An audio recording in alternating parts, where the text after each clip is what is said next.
어제 국회 본회의, 민주당은 밀린 숙제를 거의 다 처리했습니다. 정세균 총리 임명 동의안 처리했고 검경 수사권 조정 법안, 유치원 3법까지. 결사항전을 외쳤던 자유한국당 허무하게 물러났는데 그 이유는 뭘까요? 전략일까요? 무기력일까요? 한번 짚어보겠습니다. 자, 정세균 국무총리 어제 임명 동의안 가결됐고 오늘부터 임기 시작했습니다. 오후에 임명장 받았고요.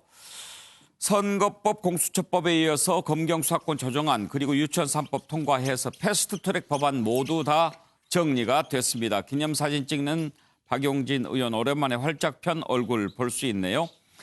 자유한국당은 정세균 총리 임명 동의안까지 표결 참여해서 반대표 던지고는 빠져나갔습니다. 이후로 아주 편안하게 표결 이루어졌는데요. 자, 이 전략은 또 어떻게 봐야 할지 한번 짚어보겠습니다. 어제 상황 한번 돌아볼까요? 재석 167인 중 찬성 165인, 반대 1인, 기권 1인으로서 형사소송법 일부 개정 법률안에 대한 수정안은 가결되었음을 선포합니다. 검찰청법 일부 개정 법률안에 대한 수정안은 가결되었음을 선포합니다. 날치기 국회 민주당을 규탄한다. 유아교육법 일부 개정 법률에 대한 수정안은 가결되었음을 선포합니다.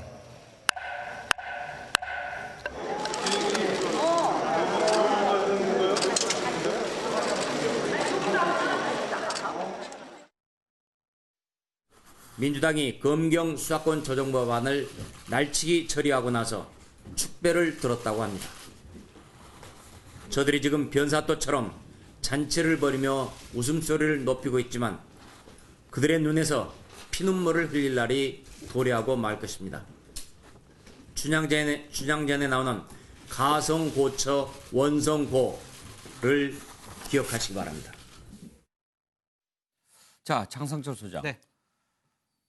두고 보자는 사람, 무서운 사람 없다. 뭐 네. 그런 얘기도 있긴 한데 그렇게 나가놓고 이제 말로는 막 저렇게 비판을 해요. 근데 왜 어제 빠져나갔을까요?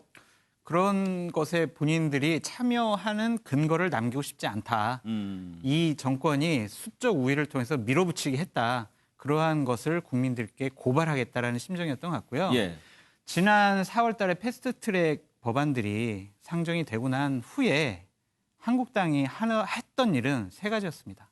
규탄, 농성, 예. 분노. 예. 이거밖에 없었습니다. 어떠한 협상력을 발휘해서 자, 줄 건 주고 받을 건 받고 이러한 의회에서의 협상력은 전혀 보이지 않았고요. 무슨 일만 벌어지면 뭐 당대표부터 삭발하시고 단식하시고 이러한 투쟁만 일관을 했어요. 수적 우위가 담보되지 않은 의원들이 또한 제1야당이 할 수 없는 일은 많다라고 동감을 합니다. 하지만 이렇게 무기력하게 모든 것을 다 100% 이상 내준 것을 보면 이것이 전략이 부재했던 한국당 지도부의 책임이 크다. 전 그렇게 또 말씀드리고 싶습니다. 예. 김우영 청장이요. 네, 뭐 전부를 얻고자 하다가 전부를 잃는 격이죠. 그 전략을 전에도 얘기했습니다마는 그럼 좀 쥐락펴락하고 밀당도 하고 강원 전략을 펴고 그래야 되고요. 또 이인영 원내대표 같은 분은 그 민주주의 그 투쟁을 했던 사람이에요. 그러니까 예. 민주적 절차나 과정을 되게 중요하게 생각하는 사람입니다. 그러면 자유한국당이 좀 더 교섭에 적극적인 자세로 나오면은 충분히 그 대화와 타협을 할 수도 있는 그런 메시지를 처음부터 보냈었거든요. 그래서 이게 싸움을 하려면 지피지기를 해야 백전백승인데 자유한국당은 솔직히 이 더불어민주당의 정치인들의 스타일에 대해서 하나도 연구를 안 하는구나. 그 감정의 어떤 보복 심리, 탄핵에 대한 그런 어떤 복잡한 감정 상태만 가지고 어떤 합리적인 추론이랄까, 어떤 그 계산이랄까 그런 거는 없는 상태에서 예. 빚어진 참극이다. 그렇게 생각이 됩니다. 차정 교수, 예. 이인영 원내대표는 국민 명령 집행을 완료했다 이렇게 표현하더군요.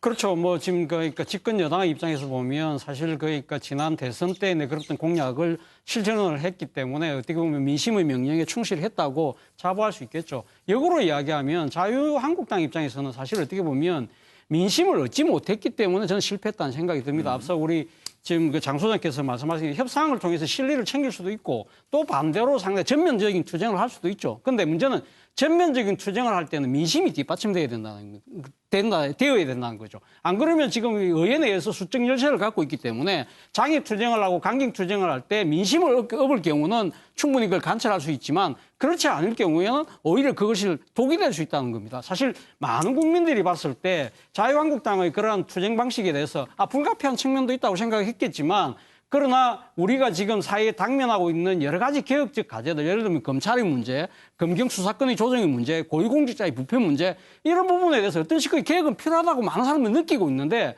그럼 자유한국당은 그건 전면적으로 그러면 그건 안 된다고 한다면 나름대로 대안은 뭐냐 이러한 부분 우리는 어떻게 알겠다는 그러한 부분들에 대한 설득이 없었다는 것이죠. 그 두 번째는 또 보면 상당히 강경하게 투쟁을 하면서 우리가 뻔하게 그동안 한국 정치가 드러내고 있던 여러 가지 문제들, 단식하고 삭발하고 또 장애 투쟁하고 이런 모습들이 과연 그러면 자유한국당은 무슨 새로운 모습을 보여주고 있느냐?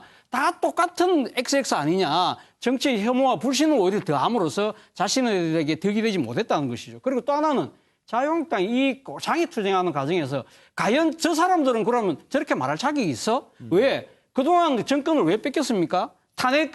사상 초유 탄핵에 의해서, 아닙니다. 탄핵에 의해서 사상 초유의 그 현직 대통령이 파면, 이러한 부분에 자신 반성이 있나? 이런 반성도 없이 어떻게 이런 걸 외치지? 이러한 부분들이 민심이 떠났다는 것이죠. 제가 생각했을 때는 민심을 먼저 확보하고 난 뒤에 강경 투쟁을 하든 뭘 하든 했어야 되는데 이것이 빠졌다는 겁니다. 싸우는 것보다 당하는 모습을 보여주는 것이 더 이익이라고 판단했을까요? 그러면 안 되죠. 나라를 책임지고 있는 의석, 그래도 과반 가까이 되는 의석을 갖고 있는 정당이 국정을 책임져야죠. 근데 이인영 원내대표는 국민명령을 수행했다고 얘기합니다만 이거는 분명하게 범문재인 진영의 국민 내 명령을 수행한 거라고 봐야죠. 결국은 이 문제와 관련해서는 어떻든 자유한국당은 큰 책임을 져야 됩니다. 첫 단추부터 잘못 꼬인 거고 예를 들면 지금 4+1을 가지고 이렇게 당한다고 생각을 했으면 예를 들면 선거법 협상을 처음에 시작할 때 비례대표 다 없애겠다라는 식의 것이 아니라 예를 들면 그때 우리는 중대선거구례를 가지고 들고 나간다. 그러면 예를 들면 대한신당이라든지 평화당 같은 데서 호남에서 마다할 이유가 없습니다. 마찬가지로 검경수사권 조정 문제가 등장을 했으면 적어도 수사 종결권을 지키든지 아니면은 언제부터 자치경찰제를 먼저 한 다음에 한다고 하든지 공수처법도 마찬가지잖아요. 그런 독소조항을 드러내는 전략이라든지. 그래서 결국은 첫 단추부터 한국당은 잘못 낀 거고요. 그 책임은 누구에게 있냐? 저는 절대적으로 지도부에 있다고 봐요. 지금 자유한국당의 리더십 문제에 대해서는 다음 국회 때에도 굉장히 심각하게 고민을 해야 됩니다. 장성철 한 말씀만 드리겠습니다. 예. 그러니까 한국당이 졌기 때문에 다 한국당이 잘못이다. 이렇게 다 저희들이 평가를 했지만 그래도 그러한 단추를 제공한 집권 여당의 책임은 무한히 더 크다라고 전 말씀드리고 싶어요. 어쨌든 대화 타협 조정이 우리 의회주의의 가장 근본적인 원칙인데 또한 제1야당을 협상 파트너로 해서 모든 국회의 법안이라든지 일정이라든지 이런 것들을 다 처리해야 하는데 4+1이라는 임의단체, 해교한 단체를 통해서 제1야당을 철저하게 고립시켰습니다.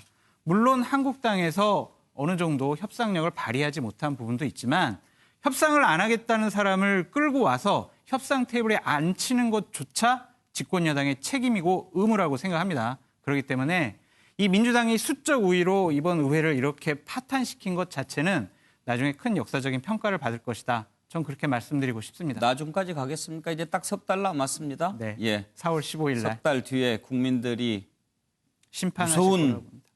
심판을 하겠죠? 네. 예, 그때 한번 봅시다. 자, 한 가지 더 생각해 보겠습니다. 오늘 한 총리 떠나고 새 총리 왔습니다. 이낙연 전 총리죠, 이제. 참 오래 잘한다 이런 평가 받고 떠났고요. 정세균 총리 오늘 임명장을 받았는데 책임 총리 얘기가 나옵니다. 떠나는 이 총리 그리고 새로운 정세균 총리 모습들 한번 보실까요? 존경하는 국민 여러분, 사랑하는 공직자 여러분, 오늘 저는 2년 8개월 가까운 국무총리 근무를 마치고 원래의 제자리로 돌아갑니다. 신념이 굳고 배려가 많으신 대통령님을 모시고 헌신적이고 열정적인 공직자 여러분과 함께 위대한 국민을 섬길 수 있었던 것은 제 인생 최고의 행운이자 영광이었습니다. 앞으로의 역할에 대해서는 좀 당에서도 기대가 큰데요. 네네,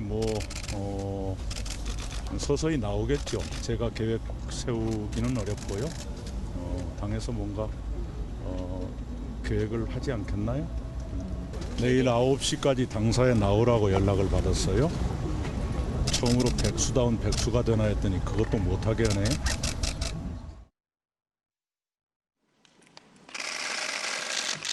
(2020년 1월 14일) 대통령 문재인.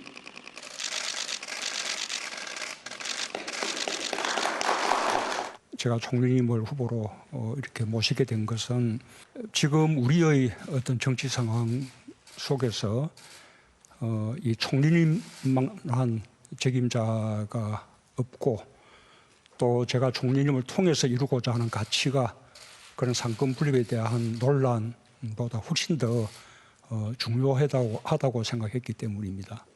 많이 부족하지만 그래도 또 제가 가진 경험이나 노하우가 있기 때문에 그런 부분을 잘 살리면 우리 문재인 정부 집권 후반기를 성공적으로 이끄는데 일조를 할 수 있었으면 하는 그런 바람을 가지고 있습니다. 자, 두 총리 얘기를 들어봤습니다. 장성철 소장, 네. 이낙연 전 총리 오랜만에 농담하는 것 들어보네요. 네. 그동안에 유머는 있었어도 농담은 잘 안 했는데. 네. 예. 그 저음에 예. 이 야당 의원들과의 논쟁을 피하지 않으셨는데 오늘은 좀 농담도 하셨는데요. 여기서 말씀하신 게 내가 나의 계획을 세울 수가 없다. 당에서 계획을 세워줄 거다. 그러면서 내일 아침 9시까지 당으로 나오라고 했다라고 얘기를 했는데 지난주에 보면은요. 우리 이낙연 총리가 종로구에 전셋집을 계약했다라는 보도가 나왔습니다. 예. 이거는 본인 계획을 본인이 세운 거죠. 예. 이것은 종로에 출마할 수도 있다라는 계획을 세운 건데 이런 그 이낙연 총리가 종로로 이사를 가고 출마할 수 있다라고 당과 이낙연 총리가 판단한 거는 이번 선거 너무 만만하다. 야당 너무 지리멸렬하고 보수 대통합 안 될 거기 때문에 내가 그냥 종로라는 한 지역구에 발목이 잡혀 있어서 전국적인 지원 유세를 다니지 않아도 우리 당 후보들은 많은 곳에서 승리할 것이다라는 자신감의 표현이라고 저는 생각이 듭니다. 내일 이제 당에 가서 역할이 어떻게 정리될지 모르지만 과연 비례로 갈 것이냐 아니면 종로로 출마할 것이냐 이것이 민주당이 이번 선거를 바라보는 하나의 관점이라고 저는 판단됩니다. 그러면 그 기조로 봤을 때 비례로 가는 것과 종로 출마하는 게 만만하게 보냐 그렇지 않냐를 가르는 기준이 된다고 보십니까? 네, 왜냐하면 지금 민주당 같은 경우에는 전국적으로 다니면서 그 후보들을 지원 유세할 수 있는 스타급 정치인이 없어요. 지금 대선 여론조사 후보 조사를 해봐도 그러면 비례로 가면 만만하게 보는 겁니까? 비례로 가면은 만만하게 보는 게 아니고요. 지역구에 가면은 만만하게 보는 거죠. 굳이 그러니까, 안 돌아다니고 그렇죠. 지원 유세를 안 해도 된다. 우리가 승리한다라는 거고 비례대표로 가겠다는 것은 한 지역에 묻혀 있기 않기 때문에 전국적으로 지원 유세를 자유롭게 할 수 있지 않습니까? 근데 종로에 출마한다 이것은 이번 선거 우리가 쉽게 이길 수 있다. 그러한 발상의 표현이 아닐까라는 생각이 듭니다. 종로 지역에 출마해도 또 선대 본부장 같은 거 위원장 공동선대위원장 맡으면 또 전국 유세도 하고 그럴 수 있겠죠. 근데 2016년에요. 그 정세균 의장님하고 오세훈 후보가 같이 종로에서 맞붙었지 않습니까? 처음 여론조사에서는 오세훈 후보가 월등하게 앞섰어요. 그랬죠. 그러니까 본인이 그 지역에서 유세를 조금 줄이고 이게 지원 유세를 많이 했거든요. 그런 것들이 그게 패인이라는 분석도 있었죠. 네. 그러니까 한번 우리가 이 부분을 어떻게 판단할지 민주당의 선택 한번 지켜봐야 될 것 같습니다. 그래요. 선거하고 골프는 고개 들면 무너진다 그런 얘기가 있죠. 맞습니다. 김우영 청장은 오늘 이낙연 전 총리 이렇게 이임사 이렇게 들어보셨는데 앞으로 어떻게 할 것 같습니까? 전망이. 네, 당의 요청에 따라서 당의 선거를 총괄하는 그런 역할을 불가피하게 맡을 수밖에 없지 않는가. 그리고 이제 본인의 어떤 진로하고 연관해서도 이전부터 종로에 대한 검토를 해오셨고, 뭐 사실상 종로 쪽으로 마음을 굳히신 게 아닌가 그렇게 판단이 됩니다. 물론 그 특정 지역을 받게 되면은 전국 선거를 이제 지휘하는 데 있어서 부담이 되겠습니다만은 요즘은 이제 장소하고 특정한 어떤 연관성보다는 SNS나 미디어 선거를 하고 있기 때문에 뭐 상당히 그 메시지가 강하신 분이에요. 그렇기 때문에 종로에서 하더라도 여러 가지 국민들에게 어떤 그 메시지를 보내고 하는 그런 선거전을 진두지휘하는 데는 뭐 충분히 가능성이 있지 않을까 그렇게 보고 있습니다. 한 가지만 지금 여쭤볼게요. 그럼 네. 우리 청장님이 출마를 하셨는데 그냥 이낙연 뭐 선대위원장이 SNS로 그래 우리 구청장님 열심히 하세요 하는 거랑 직접 지역에 가서 우리 구청장님을 뭐 당선시켜 주세요라고 직접 국민들을 만나는 거랑 상당히 좀 다르지 않을까요? 국민들이 받아들이는 거. 네, 물론 그렇죠. 네. 근데 지금 이제 유권자들도 어떤 그 중앙 정치의 위력, 무슨 뭐 이렇게 메머드급의 선거대책위원회가 와서 국회의원들이 뭐 동책 반책하고 과거에 한때 그런 적이 있었잖아요. 그런 식의 허장성세식의 어떤 캠페인 전략이 요즘 같이 이게 아주 오밀조밀한 그런 삶의 정치를 추구하는 그런 유권자에게 썩 맞는가? 거기에 대해서는 좀 반론이 있을 수 있다고 봅니다. 예. 자, 이제 그러면 정세균 총리 얘기 좀 해볼까요? 책임 총리 정태근 의원 보시기에 가능할까요? 오늘 한 조간신문에 나왔습니다. 예. 이제 그 지명이 되기 직전에 책임 총리를 보장해 달라 이렇게 말씀하셨다고 그러는데 뭐 정확히 사실인지는 모르겠습니다. 그런데 책임 총리는 보장을 하는 것이 아니고 정세균 총리 스스로께서 헌법에 나와 있는 대로 그리고 헌법 정신에 맞게 예를 들면 재청권을 행사한다든지 그렇게 소신과 용기를 가지고 할 것인가의 문제입니다. 역대로 사실은 총리가 역할을 하게 되면 그 자리에서 다 쫓겨났습니다. 대표적인 분이 이제 이해창 총리 같은 경우였죠. 네. 그래서 결국은 우리 이제 정세균 총리도 정치 지도자로서 더 꿈이 있으신 분인데 과연 어떠한 길을 선택할 것인가는 본인의 소신과 용기 그것에 달려 있는 거라고 보여집니다. 예. 절대로 보장되어질 수 있는 게 아닙니다. 책임져. 본인이 만드는 거다. 예. 차지영 교수. 예, 그러니까 지금 정태근 의원님 말씀에 저는 100% 동의를 하는데요. 오늘 그 임명식 장면을 보면 임명장 수요. 임명장 수요식을 아까 방금 그 화면 나갔었는데 제가 판넬을 뭐라고 썼냐면 60도와 15도를 썼습니다. 이게 뭐냐면 지금 대통령 임명장을 받으면서 인사하는 각도에 대해서 오늘 한 기사가 썼습니다. 한번 볼까요? 한번 보면 한 15도 정도만 숙였는데 지금?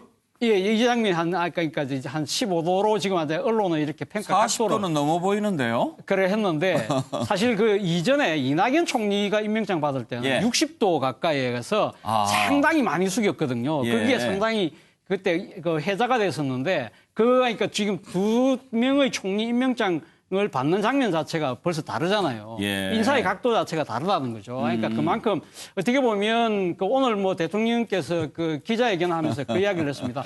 상권 분립의 그 논란에도 불구하고 전 입법부 수장을 모셔온 데는 협치라는 측면에서 이만한 분을 찾기가 힘들다는 이야기를 했잖아요.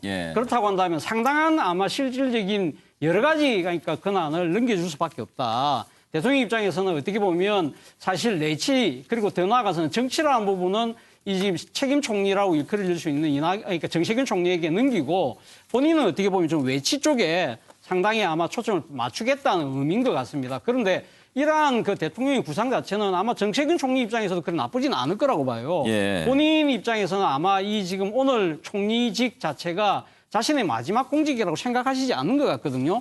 본인도 아마 이낙연 전 총리의 그런 아마 이 전철을 한번 그러니까 보면서 나도 충분히 대권으로 한번 직행할 수 있겠다는 꿈도 갖고 있지 않겠습니까? 그렇다고 예. 한다면 아마 본인이 오늘 뭐 기사에도 나왔다시피 아마 대통령께 상당한 실질 권한을 요청을 한 것이 아닐까. 그렇다고 예. 한다면 모르겠습니다. 이 부분에서 상당히 의욕과 의지는 좋은데 이러한 부분이 지나치게 앞서갈 경우에 또 이 지금 현실 권력과 여러 가지 또 이런 상관관계 이런 부분들도 있으니까 모르겠습니다. 어느 정도의 조화를 이룰지. 그건 예. 우리가 지켜볼 하나의 포인트인 것 같습니다. 인사 각도로 본 예. 책임 총리. 총리 전망. 근데요. 예.